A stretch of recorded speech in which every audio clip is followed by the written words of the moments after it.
ప్రభుత్వ ఉద్యోగాల భర్తీ విషయంలో రాష్ట్ర ప్రభుత్వం కృతనిశ్చయంతో ఉందని, తప్పకుండా నిరుద్యోగులకు మేలు జరిగే నిర్ణయాలు తీసుకుంటుందని సీఎం రేవంత్ రెడ్డి స్పష్టం చేశారు. కొన్ని రాజకీయ పార్టీలు స్వార్థపూరిత శక్తుల కుట్రలకు నిరుద్యోగులు బలి కావద్దని నిరుద్యోగులకు సూచించారు.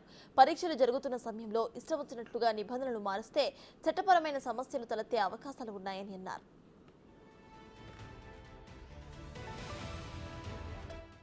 ఈ అంశాలను పరిగణనలోకి తీసుకుని ప్రభుత్వం తగు నిర్ణయం తీసుకుంటుందని హామీ ఇచ్చారు.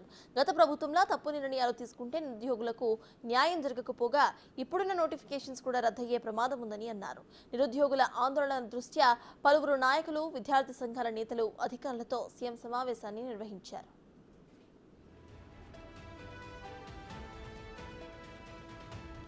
నిరుద్యోగుల డిమాండ్లు జరుగుతున్న ఆందోళనలు గురించి సీఎంను అడిగి తెలుసుకున్నారు. వెంటనే ప్రభుత్వ ప్రధాన కార్యదర్శి శాంతికుమారితో పాటు సంబంధిత అధికారులను పిలిపించి మాట్లాడారు. నిరుద్యోగులు లేవనెత్తిన డిమాండ్స్ను పరిష్కరించేందుకు ఉన్న సాధ్యాసాధ్యాలపై చర్చించారు. గ్రూప్ 1 పరీక్షకు ఒక్కో పోస్టుకు 50 మంది చొప్పున కాకుండా 100 మంది చొప్పున మెయిన్స్కు ఎంపిక చేయాలనే డిమాండ్పై సుదీర్ఘంగా చర్చ సాగింది. అధికారులు సీఎంకు పరిస్థితులను వివరించారు.